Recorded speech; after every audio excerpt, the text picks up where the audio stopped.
Assalamualaikum warahmatullahi wabarakatuh. Saya Imad Muhammad bin Uzair daripada kelas PT3S2 13. InsyaAllah pada hari ini saya akan membentangkan berkaitan dengan pembentangan proposal saya ataupun kita panggil kertas cadangan untuk penghasilan tesis yang akan datang. Baik. Terlebih dahulu saya ingin mengucapkan salam sejahtera dan terima kasih kepada pensyarah yang mengajar bagi subjek ini, iaitu Dr. Mustafa bin Ahmad Kasim. Secara umumnya, pembentangan ini adalah sebagai melengkapkan tugasan kerja kursus bagi subjek PIMK 3143 di bawah bimbingan Dr. Mustafa bin Ahmad Kasim. Baik, tanpa membuang masa, saya akan pergi satu persatu berkaitan dengan pembentangan kertas cadangan ataupun proposal saya. Saya telah memilih tajuk tahap pengetahuan hukum tajwid, mad wajib muttasil dan mad jaiz munfasil. Baik, secara umumnya mad wajib dan mad muttasil dan mad jaiz munfasil ini adalah di bawah hukum tajwid mad far'i. Pengkhususan mad wajib muttasil dan mad jaiz munfasil terdapat pelbagai sebab. Kita akan lihat mengapakah hukum tajwid mad wajib muttasil dan mad jaiz munfasil ini dipilih dan tahap pengetahuan kepada siapa? Adakah kepada pelajar pendidikan Islam ataupun pelajar selain kos pendidikan Islam? Baik. Secara umumnya telah diambil sebagai responden untuk kajian ini adalah pelajar ambilan 2022 yang tidak mengambil kos pendidikan Islam. Bermakna tahap pengetahuan sedia ada mereka berkaitan dengan hukum tajwid, mad wajib muttasil dan mad jaiz munfasil. Ini akan dilihat satu persatu melalui kajian saya yang akan dijalankan. Baik. Berikut merupakan beberapa item ataupun kita boleh katakan unsur yang akan saya bentangkan untuk bincang berkenaan dengan kertas cadangan saya. Yang pertama adalah pengenalan, yang kedua penyertaan masalah, yang ketiga objektif kajian, persoalan kajian, kerangka konseptual, tinjauan literature, metodologi kajian. Baik, tanpa membuang masa kita akan lihat kepada pengenalan. Baik. Pengenalan berkenaan dengan proposal saya iaitu ilmu tajwid. Baik. Ilmu tajwid merupakan elemen yang amat dititik beratkan dalam pembacaan Islam. Tak dinafikanlah kenapa ilmu tajwid dititik beratkan. Kerana Al-Quran adalah kalam Allah yang diturunkan kepada Nabi Muhammad melalui malaikat Jibril secara mutawatir, yang diturunkan secara mutawatir. Jadinya tak dapat dinafikan hukum-hukum tajwid di dalam itu juga penting untuk membaca ayat suci Al-Quran. Baik. Itu merupakan ilmu tajwid. Baik. Hukum mempelajari ilmu tajwid adalah fardu kifayah, manakala mengamalkannya adalah fardu ain. Baik. Mempelajari fardu kifayah, manakala mengamalkan hukum tajwid, membaca Al-Quran secara tepat di dalam hukum tajwid adalah fardu ain. Baik. Mengapakah kepentingan mempelajari ilmu tajwid? Kenapa? Kepentingan mempelajari ilmu tajwid adalah supaya dapat membaca Al-Quran dengan baik dan betul. Baik. Kita mempelajari ilmu tajwid untuk menyelesaikan satu masalah, iaitu membaca Al-Quran dengan betul dan baik. Baik. Seterusnya adalah akibat. Kalau kita tidak mempelajari ilmu tajwid, ialah bacaan tajwid ataupun yang kita tidak perelokkan hukum bacaan tajwid itu berdosa dan hukumnya mengamalkan mengamalkan hukum tajwid adalah fardu ain, seperti yang saya katakan tadi. Baik. Seterusnya adalah berkaitan dengan pernyataan masalah. Masalah kat sini berkaitan dengan tesis yang saya lakukan adalah tahap pengetahuan hukum mad wajib muttasil dan mad jaiz munfasil. Baik. Apa masalah dia? Baik. Kita akan lihat satu persatu. Berkaitan dengan masalah yang lebih terperinci. Baik. Kelemahan kemahiran membaca Al-Quran berkaitan dengan ilmu pengetahuan hukum tajwid yang perlu diberi perhatian yang lebih serius. Baik. Al-Quran bukan sahaja kita baca sebagai kita lihat untuk ibadah. Tetapi Al-Quran adalah satu ibadah di dalam ibadah yang lain. Seperti yang kita tahu sedia maklum, ibadah solat memerlukan bacaan Al-Quran yang tepat. Jadinya, tak dapat dinafikan lagi bahawasanya kemahiran membaca Al-Quran dengan tajwid ini adalah ibadah yang paling penting supaya ibadah solat yang mana Allah Subhanahu Wa Taala mensyariatkan solat itu sebagai tiang agama. Baik. Seterusnya, masalah kelemahan tilawah Al-Quran pelajar adalah disebabkan oleh dua faktor utama, iaitu ketidakfahaman terhadap hukum tajwid Al-Quran dan kelemahan kemahiran bacaan mengikut hukum tajwid. Baik. Di sini ada masalah yang penting. Tadi tak tahu nak baca hukum tajwid, membaca Al-Quran dengan baik dan betul, tetapi ada dua faktor dia. Faktor dia adalah tak faham berkaitan dengan hukum tajwid. Sebagai contoh, kita nyatakan hukum izhar, hukum iqlab. Tak faham maksud hukum tajwid tersebut dan lemahnya membaca mengikut hukum tajwid. Tidak mengerti apa itu istilah-istilah dalam tajwid, hukum tajwid, dan nak membaca lagilah tidak bertepatan dengan hukum tajwid. Ini adalah masalah yang akan dikaji berkaitan dengan kertas cadangan yang saya sediakan. Seterusnya masalah adalah murid gagal mengingati nama-nama hukum tajwid disebabkan nama hukum tersebut adalah dalam bahasa Arab dan mereka keliru dengan nama-nama yang hampir sama. Contohnya mad wajib muttasil dan mad jaiz munfasil, dan mad silah qasirah dan dengan mad silah tawilah. Hampir persamaan yang sama, kedudukan yang hampir sama. Tetapi dalam bahasa Arab, pelajar akan keliru mana satukah hukum tajwid itu, ataupun kita katakan bagaimana pelajar nak menganalisis, mengenal pasti, sekurang-kurangnya mengenal pasti hukum tajwid tersebut. Ini adalah mad wajib, ini adalah mad jaiz. Bagaimana pelajar nak kenal pasti? Gagal. Kerana apa? Dalam bahasa Arab. Nak mengingati nama-nama tersebut dalam bahasa Arab menjadikan mereka keliru kerana nama-nama tersebut hampir sama. Ini adalah merupakan masalah yang akan saya kaji. Lihat tahap pengetahuan kepada pelajar ambilan Jun 2022. Baik. Seterusnya adalah objektif kajian. Baik. Kita masuk kepada objektif kajian. Terdapat 3 objektif yang telah saya senaraikan. Yang pertama adalah mengenal pasti tahap pengetahuan siswa guru untuk menentukan hukum mad wajib, muttasil dan mad jaiz munfasil. Baik. Kita dah tahu masalah. Pelajar keliru yang menentukan hukum tajwid kerana namanya hampir sama dalam bahasa Arab. Kedudukannya hampir sama. Cara bacaan hampir sama.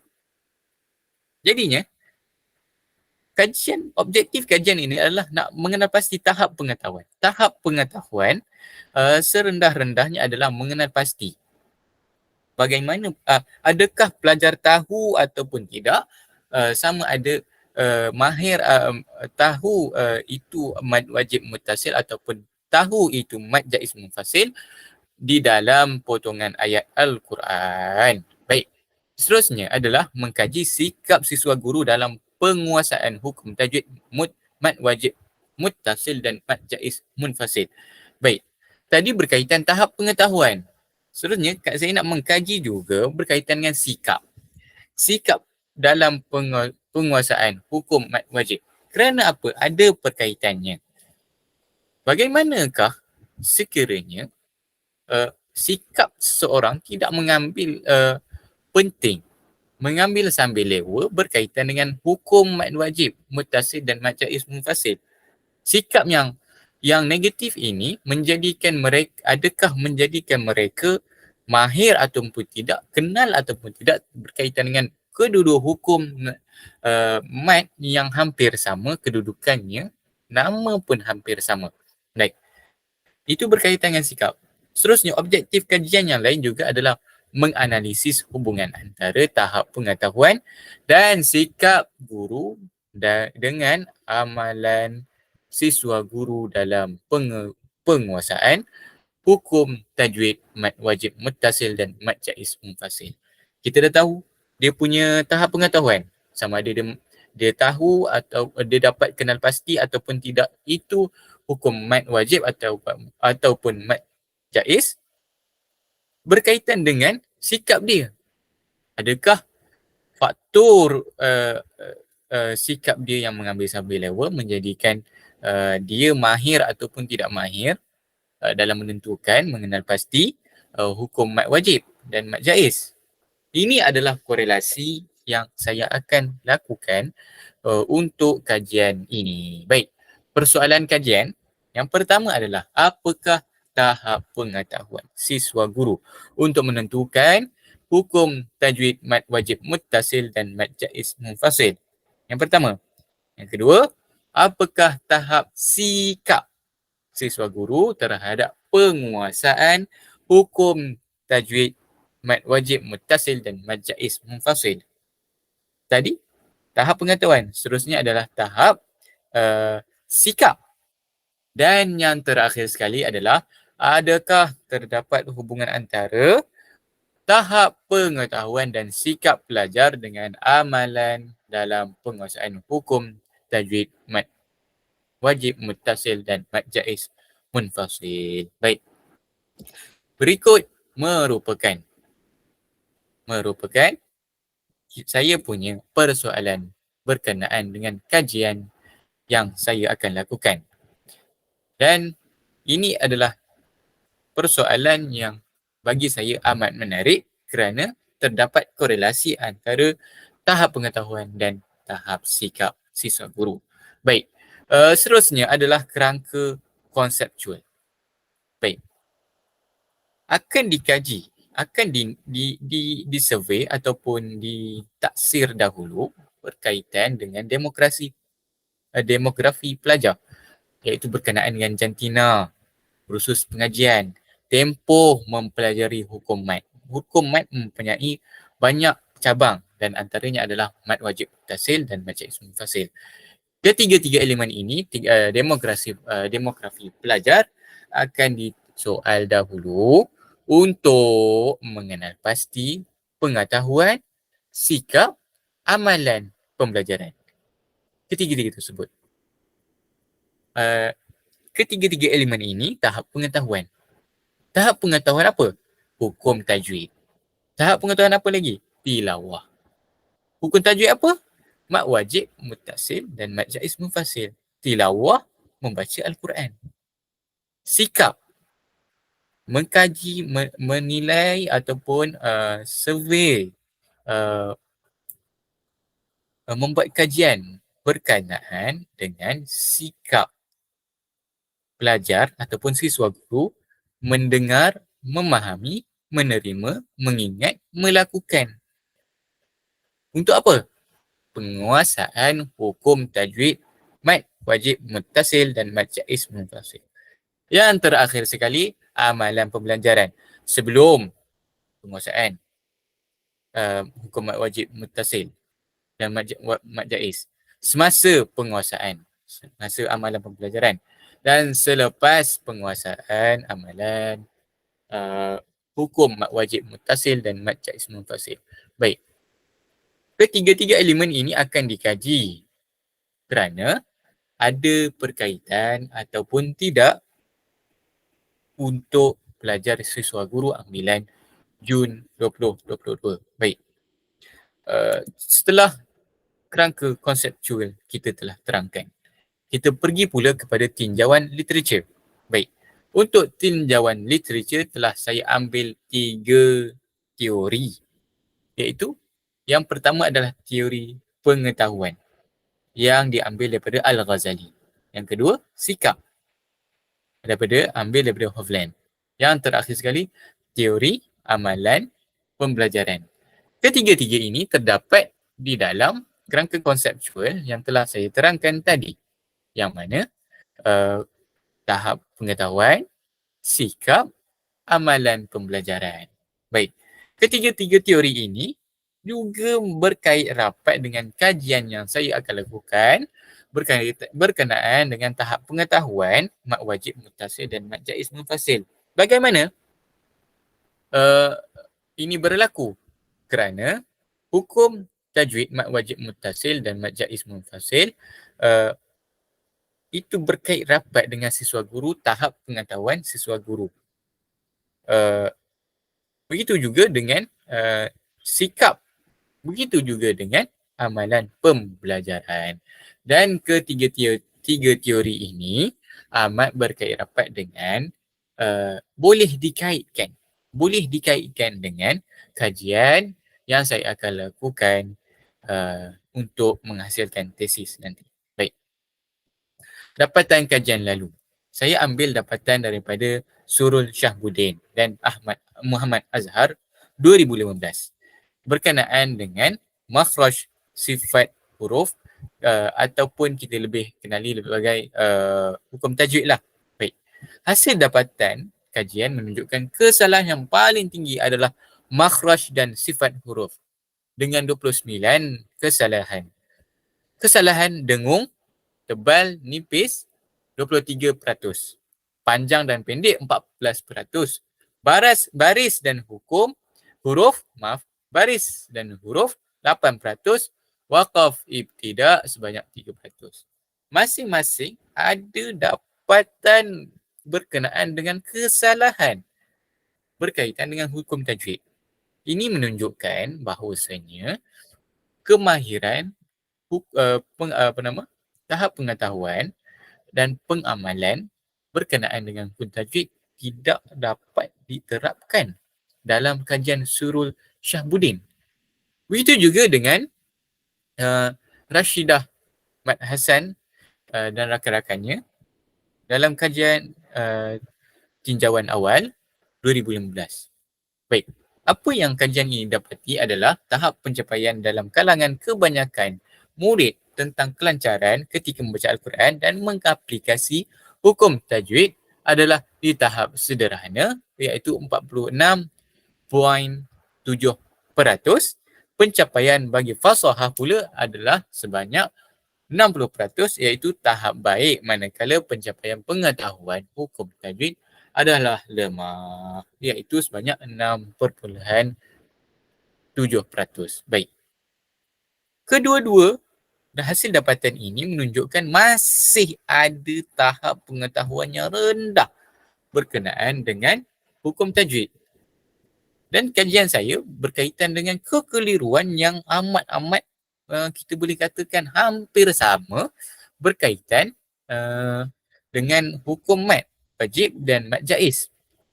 Seperti saya katakan, cara bacaan hampir sama, cara mengenal pasti hampir sama, tetapi yang membezakan adalah tahap pengetahuan. Sama ada tidak boleh menentukan sama ada itu adalah mat wajib ataupun mat jaiz. Baik.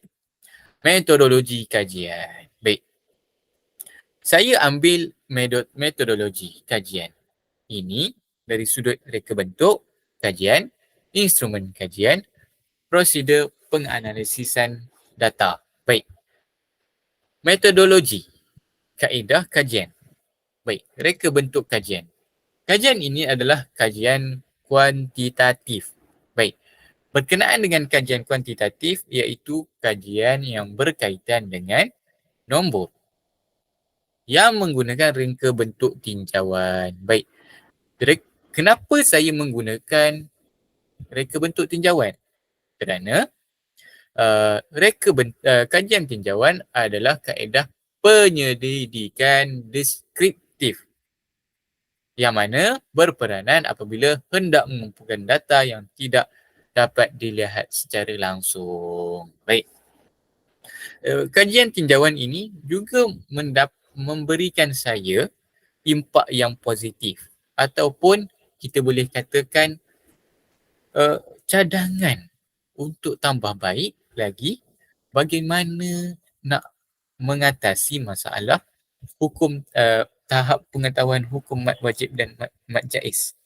Berkaitan dengan kajian ini, tahap pengetahuan dinilai, sikap pelajar dinilai, amalan pembelajaran dinilai untuk mengenal pasti sama ada pelajar itu kenal pasti ataupun tidak berkaitan dengan hukum tajwid, mat wajib dan mat jaiz munfasil. Itu berkenaan dengan reka bentuk yang mana saya gunakan kuantitatif dalam bentuk kajian tinjauan. Baik.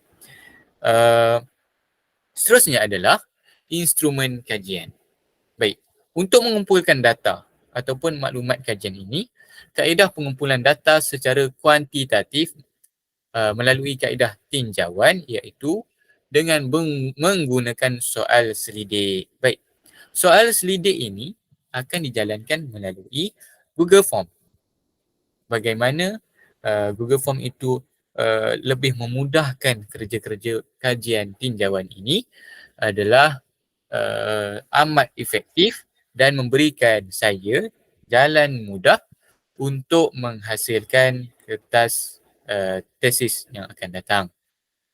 Membantu dan memudahkan saya dalam menghasilkan tesis, antaranya adalah aplikasi Google Form yang mana untuk mengumpul kajian ataupun mengumpul data secara kuantitatif. Baik, sumber ini digunakan bagi mendapatkan maklumat-maklumat mengenai konsep hukum tajwid, mat wajib muttasil dan mat jaiz munfasil dan tahap pengetahuan pelajar dalam penguasaan hukum tajwid tersebut dengan penelitian terhadap dokumen-dokumen berkaitan. Baik. Sumber-sumber melalui Google Form tersebut dapat mengenal pasti maklumat-maklumat tentang konsep hukum tajwid, mat wajib muttasil dan mat jaiz munfasil dan tahap pengetahuan. Baik, inilah apa yang saya nak kaji dan bagaimana saya nak kaji. Apa yang saya nak kaji? Iaitu berkaitan dengan tahap pengetahuan. Sejauh manakah pelajar mengenal pasti berkaitan dengan hukum mat jaiz, mat wajib muttasil dan mat jaiz munfasil. Dan bagaimana?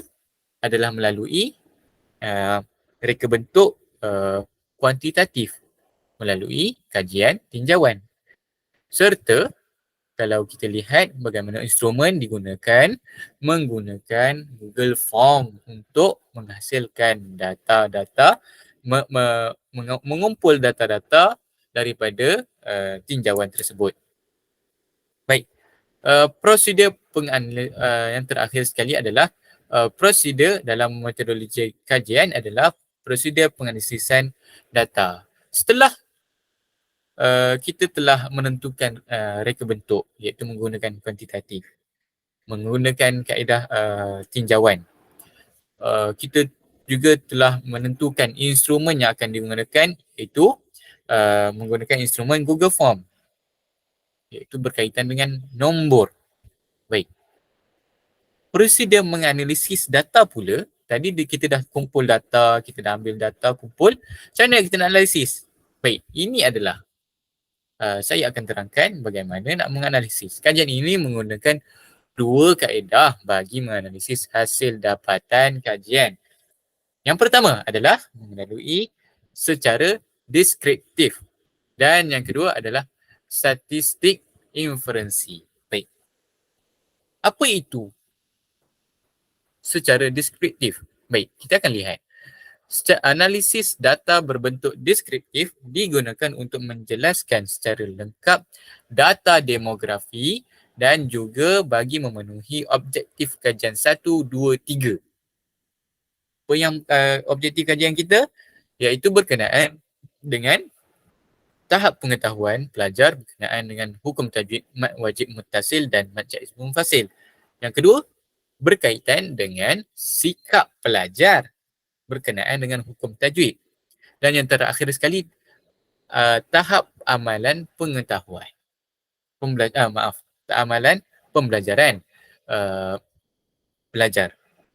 Dan objektifnya yang ketiga juga adalah hubungan antara sikap dan tahap pengetahuan tersebut.